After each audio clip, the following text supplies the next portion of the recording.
बिस्मिल्लाहिर्रहमानिर्रहीम। अस्सलाम वालेकुम दोस्तों, क्या हाल है? ठीक हैं आप? खैरियत से? आई होप कि आपकी इंग्लिश लर्निंग अच्छी जा रही होगी। आज हम कुछ इंग्लिश वेकेबलरी के साथ हाज़िर हुए हैं, ठीक है, एक एक वर्ड के साथ, ताकि आप इंग्लिश बेहतर अंदाज में बोल सकें। तो आइए स्टार्ट करते हैं। अच्छा, फ़ौरन को क्या कहेंगे? At once. फ़ौरन को क्या कहेंगे? At once. अच्छा, और ज़्यादा को क्या कहेंगे? All the more. All the more, ठीक है। सब एक जैसे, फिर भी ऑल द सेम। इस हद तक, टू दिस एक्सटेंट। इस हद तक, टू दिस एक्सटेंट। एक दफ़ा, आखिरी तौर पर, वंस फॉर ऑल।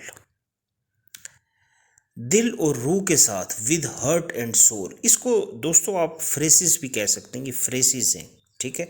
दिल और रूह के साथ, विद हर्ट एंड सोल।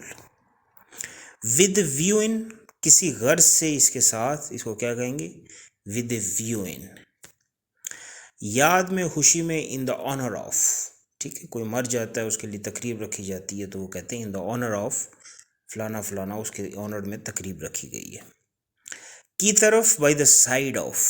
की तरफ क्या होगा? By the side of. अच्छा, मुताबिक, बहवाला, विद रेफरेंस टू।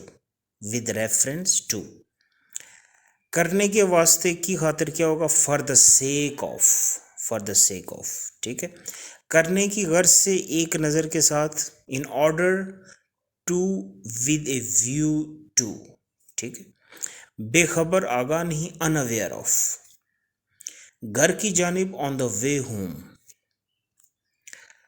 यकीनन को क्या कहेंगे? Of course. इधर उधर, to and fro. To and fro. तमाम ज़राए से, बड़ी खुशी से, बाई ऑल मीन्स।